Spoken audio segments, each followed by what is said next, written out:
Olá, fera! Estamos de volta e vamos dar continuidade à nossa aula sobre Egito. Na aula passada, a gente falou especificamente sobre o trabalho do servo, também conhecido como felá egípcio, certo? Esse servo, ele era a base da produtividade econômica lá no Egito, principalmente porque a sobrevivência era dependente da agricultura, do Rio Nilo. Mas a gente tem que dar atenção também a outros grupos, né? O que a gente chama de esfera palaciana de produção. A esfera palaciana de produção, como vocês estão vendo aqui atrás, ela era responsável pelo controle do Estado. Era como se o servo precisasse dela também para poder organizar a produtividade, certo? Organizar as obras hidráulicas, garantir a segurança, a proteção do Estado. Essa esfera palaciana, ela era a classe dominante, que se apropriava da riqueza que era produzida pelo servo. Além disso, essa esfera palaciana, ela também tinha umas diferenças sociais internas, ou seja, ela tinha postos diferentes, cada posto recebia algo como uma espécie de assalariamento, ou seja, de um valor, né, dependendo da sua função, obviamente. Outra coisa importante da gente lembrar com relação à economia egípcia é que a economia no Egito só existe graças ao Nilo. Não era possível a fixação nessa região, que corresponde ao deserto do Saara, se você der uma olhadinha no mapa, se o rio não existisse. Se praticava um tipo de agricultura conhecida como agricultura de regadio. Vamos dar uma olhadinha no mapa, o que significa exatamente isso? Bom, a agricultura de regadio é o seguinte: existe um rio com 2 ciclos. Opa! Vamos lá.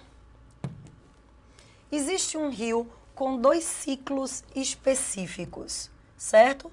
O ciclo de cheia e o ciclo de vazante. Esse volume de vazante acontece em boa parte do ano, certo? E durante 3 meses o rio transbordava, alcançando então o seu ciclo de cheias. Bom, durante as cheias, o rio ia passando, né, pelo território e levando restos de material em decomposição, ou seja, material orgânico. Quando ele baixava, esse material orgânico era depositado nas margens. E é exatamente nessas margens onde fica esse humus fértil que o homem plantava. Então, significa dizer que dentro de uma agricultura de regadio, não é necessário ao homem fazer a adubação. Mesmo não fazendo a adubação, os egípcios precisavam fazer obras para aproveitamento da água para irrigação. É esse tipo de obra que deu o nome de agricultura de regadio. A gente pode dizer, então, que o Egito é uma teocracia de regadio, ou seja, com um governo teocrático na figura do faraó e com uma economia baseada na agricultura de regadio. Outra coisa importante para os egípcios é que, graças a essa necessidade de aproveitamento das águas dos rios, da periodização, né, de cheias e de vazantes, o Nilo desenvolveu um calendário muito interessante, baseado não só na lua como no sol. Os primeiros calendários egípcios eram lunares, mas depois os egípcios verificaram que o ciclo de cheia e de vazante coincidia com uma estrela específica, a estrela Sirius, que só era observável mais fortemente um pouquinho antes do nascer do Sol. Por isso, eles mudaram o seu calendário para um calendário solar. O calendário egípcio era dividido em 12 meses de 30 dias. E esses 30 dias eram distribuídos ao longo de 3 semanas com 10 dias. No final das contas, você tinha 360 dias, mas ao final de cada ano haviam 5 dias de festejos, de celebração, no caso do Egito, ok? Vamos dar uma olhadinha aqui? Aqui você tem a representação do calendário egípcio. Veja como essa representação é cíclica, certo? Exatamente percorrendo o ciclo que a natureza por si só ela já faz na figura do próprio rio, ok? Bom, a gente vai começar agora a dar uma olhadinha nos períodos políticos do Egito. A partir do aparecimento do primeiro faraó, Menes I, unificador dos reinos do Alto e do Baixo, você tem início ao chamado período dinástico.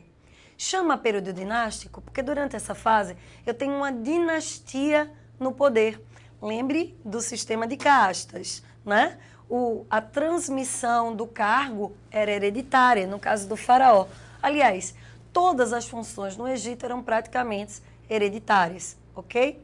Bom, o período dinástico ele se divide em Antigo, Médio e Novo Império. Essa divisão está relacionada ao fato de que entre um período e outro, ou seja, entre o Antigo e o Médio e o Novo, existe um intervalinho, ou seja, uma interrupção no poder do faraó, por motivos que a gente já vai estudar. Bom, o primeiro período é o período do Antigo Império, esse que a gente está vendo aqui em destaque. No período do Antigo Império, eu tenho duas características bem marcantes no Egito. Primeiro, durante essa fase, o Egito vivia uma espécie de isolamento geográfico. O fato do Egito estar cercado de desertos fez com que durante muito tempo os egípcios não sofressem ou não tivessem problema de invasões estrangeiras. Ótimo, porque aí os egípcios puderam canalizar toda a sua força criativa para a arte e a economia. Não se desenvolveram na arte militar, certo? Tinham um exército muito pequeno, pouco organizado, não faziam ainda armas de metais como ferro, né? Por incrível que pareça, as armas egípcias, por exemplo, espadas, eram feitas inicialmente de madeira, ok? Mas, por outro lado, isso permitiu o florescimento de outros setores, né, criativos, como, por exemplo, a arquitetura. Durante o Antigo Império, a segunda característica importante dos egípcios nessa fase é a construção das grandes pirâmides, ok? Quem não tem interesse em dar uma olhadinha numa pirâmide por dentro, né? Vamos dar uma olhadinha no quadro, essas pirâmides?